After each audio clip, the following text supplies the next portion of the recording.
1857 केवल एक वर्ष नहीं है, अपितु अपने आप में एक सदी से भी बड़ा इतिहास है। हजारों वर्षों के इतिहास का एक युगांतकारी मोड़ है। एक ऐसा अध्याय है जिसमें भूत, भविष्य और वर्तमान तीनों समाये हैं। हम 1857 के बलिदानियों पर गर्व कर सकते हैं तो गद्दारियों पर सिर भी झुकाने को विवश हैं। इतने बलिदान और इतनी गद्दारियाँ कि इतिहास लेखकों के कागज़ कम पड़ गए। 1857 का महासंग्राम अचानक नहीं हो गया। इसकी आग सालों से सुलग रही थी। प्रकृति का एक सिद्धांत है, सृजन में ही विसर्जन के बीज छुपे होते हैं। 1757 में यानी 1857 के ठीक 100 वर्ष पहले, जब प्लासी विजय के बाद अंग्रेज़ों ने अपने साम्राज्य का पहला पौधा रोपा था, तभी से चेतना की धरातल पर क्रांति आरंभ हो गई थी। 1757 के बाद अंग्रेज़ों ने 2 योजनाओं पर एक साथ काम शुरू किया, एक छल से और दूसरे बल से। पहले के प्रयोग से उन्होंने भारत की रीतियों और रियासतों का हनन किया, दूसरे से ब्रिटिश साम्राज्य को मजबूत किया। सन 1757 के बाद अंग्रेज एक क्रूर चालक और शक्तिशाली सैनिक शासकों के रूप में सामने आए। उन्होंने भारतीय मान्यताओं, मानबिंदुओं का तिरस्कार आरंभ किया। इस तिरस्कार के कार्य में उन्होंने भारतवासियों को भी सम्मिलित किया। भय और भूख से आक्रांत भारतीयों में खुले विस्फोट की सामर्थ्य घटने लगी थी, लेकिन मन में दुख और क्रोध का आवेग प्रवाहित होने लगा। इसका सामूहिक प्रकटीकरण है 1857। आज की इस वीडियो में हम सन 1857 की क्रांति में भाग लेने वाले क्रांतिकारियों के विषय में जानेंगे और जानेंगे कि किस तरह से उन्होंने भारत माता की आज़ादी के लिए अपने सरों का बलिदान दिया था। रानी लक्ष्मीबाई 1857 के स्वतंत्रता संग्राम की अग्रणी नायिका थीं। उन्होंने युद्ध और युद्ध नीति दोनों का सफल संचालन किया।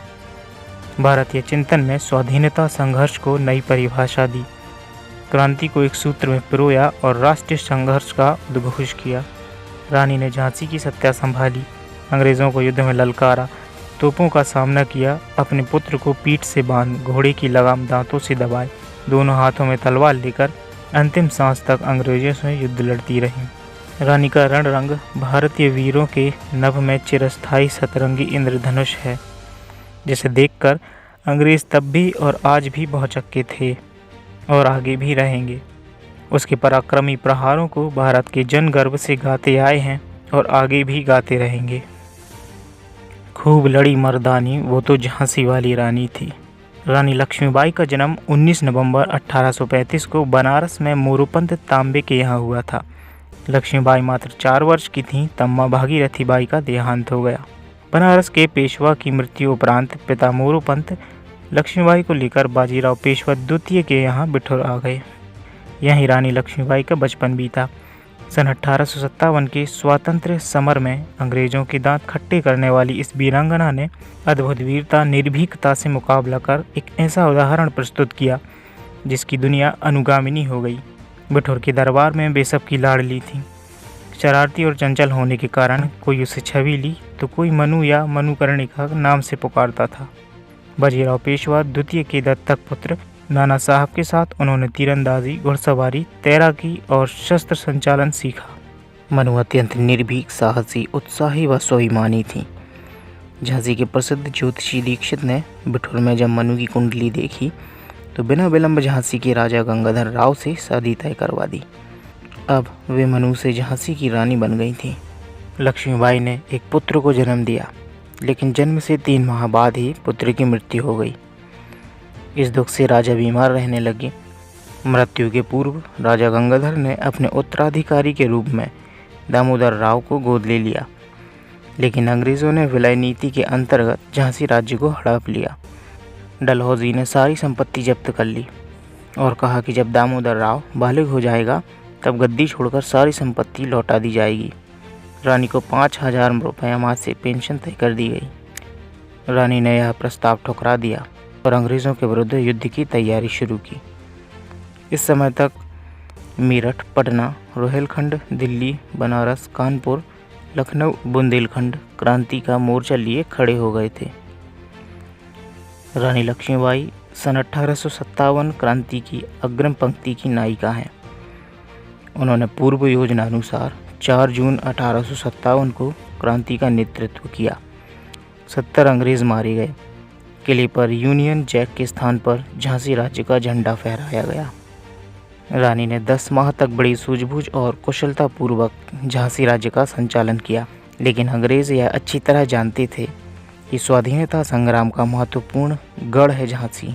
इस गढ़ को तोड़ने के लिए जनरल ह्यूरोज के नेतृत्व में अंग्रेजी सेना ने किले को चारों तरफ से घेर लिया। रानी ने भी सुरक्षा की सारी तैयारियां कर रखी थीं। झांसी के आसपास का इलाका वीरान कर दिया गया ताकि अंग्रेज़ों को रसद न मिल सके, किंतु ग्वालियर और टीकमगढ़ के राजाओं ने अंग्रेज़ों को सारी सुविधाएं मुहैया करा दी। बावजूद इसके रानी ने हिम्मत नहीं हारी। किले के अंदर से रानी की सेना ने तोप के गोले बरसाना शुरू कर दिए। युद्ध 8 दिन तक चला। अंग्रेजी सेना की ताकत के आगे रानी की ताकत कमज़ोर हो गई। गद्दारों ने एक दरवाज़ा खोल दिया। अंग्रेजी सेना की टुकड़ी नगर में घुस गई। उसने खूब मारकाट मचाई। रानी ने 1000 सैनिकों के साथ कूच किया। रानी के हमले से घबराकर अंग्रेज़ पीछे हट गए, लेकिन रानी को मालूम था कि इतनी कम सेना के बल पर ब्रिटिश सेना को ज़्यादा समय तक रोके रखना संभव नहीं था। रानी का दृढ़ मत था, कायरता की मौत से अच्छा है वीरों की तरह रणभूमि में मर जाना। लक्ष्मीबाई पुरुष वेश धारण कर अपने दत्तक पुत्र को पीठ पर बांधकर सफ़ेद घोड़े पर सवार हो गईं और अपने विश्वसनीय सैनिकों के साथ गुप्त मार्ग से कालपी की ओर चल पड़ी। अंग्रेज़ों ने झांसी पर कब्जा कर लिया था। 102 मील की लंबी यात्रा उपरांत घोड़े ने कालपी में दम तोड़ दिया। कालपी में रानी के साथ तात्या टोपे, राव साहब, नवाब बांदा, शाहगढ़ के राजा बखत बली, बानपुर के राजा मर्दन सिंह व दमोह के क्रांतिकारी अपनी सेना सहित उपस्थित थे। उस पंक्ति में रानी लक्ष्मीबाई सबसे योग्य थीं, लेकिन कुछ लोगों ने महिला नेतृत्व तले काम करने से इनकार कर दिया। तात्या टोपे के साधारण कुल के होने के कारण उनका भी नेतृत्व अस्वीकार किया, किंतु रानी और तात्या ने हिम्मत नहीं हारी। वे ग्वालियर आ पहुँचे। वहाँ सिंधिया राज्य की अधिकांश सेना को अपनी ओर मिला लिया। इस मुकाबले में सिंधिया की हार हुई। रानी के कुछ साथी जीत का जश्न मनाने में मग्न हो गए, लेकिन रानी सावधान रहीं। उन्होंने ग्वालियर आने वाले सारे मार्गों पर सैनिक दस्ते तैनात कर दिए। जैसे ही रानी को शत्रु के आने की भनक लगी, वे नए घोड़े पर सवार होकर अपनी अंगरक्षिकाओं, मंदिरा और काशी को लेकर युद्ध क्षेत्र की ओर चल पड़ी। रानी ने प्रचंड वेग से ह्यूरोज की सेना पर हमला किया। पहले दिन रानी को सफलता मिली, लेकिन दूसरे दिन 18 जून 1858 को अंग्रेज सेना पुनः दूनी ताकत से सामने आई। उसने अपनी तोपों के गोलों से रानी की सेना को तितर-बितर कर दिया। रानी का व्यूह टूट गया था, फिर भी रानी पूरे आत्मविश्वास के साथ अपने स्थान पर डटी रहीं। जब रानी ह्यूरोज का सामना कर रही थी, तभी रानी की अंगरक्षिका मंदरा को एक गोली लगी और वह साथ छोड़ गई। रानी ने पीछे मुड़कर गोली मारने वाले अंग्रेज का सर काट दिया। वे प्रचंड वेग से वीरतापूर्वक हाथ में तलवार लेकर दुश्मनों का दहन करती चली आ रही थीं। लेकिन सामने एक नाला पड़ गया। घोड़ा नया था। नाले को पार करने के बजाय वह वहां चक्कर लगाने लगा। इसी विलंब से रानी गिर गई। लगातार हमलों से घायल रानी जमीन पर जा गिरी। तभी एक विश्वसनीय साथी रामचंद्र राव देशमुख रानी को उठाकर पास ही बाबा गंगादास की कुटिया में ले गए, जहां रानी ने अपने प्राण त्याग दिए। रानी की अंतिम इच्छा अनुसार शत्रु से उनके पार्थिव शरीर को छिपाकर लकड़ी एवं घास की चिता बनाकर अग्निदेव को समर्पित कर दिया गया। मात्र 23 वर्ष की उम्र में इस वीरांगना ने मातृभूमि के लिए अपने प्राणों का उत्सर्ग किया। बुंदेलखंड की वीरांगना देश भर के क्रांतिकारियों की प्रेरणा बन गई। उसके मार्ग पर चल स्वतंत्रता संग्राम के इस लंबे कालखंड में अनेक महिलाओं ने भाग लिया।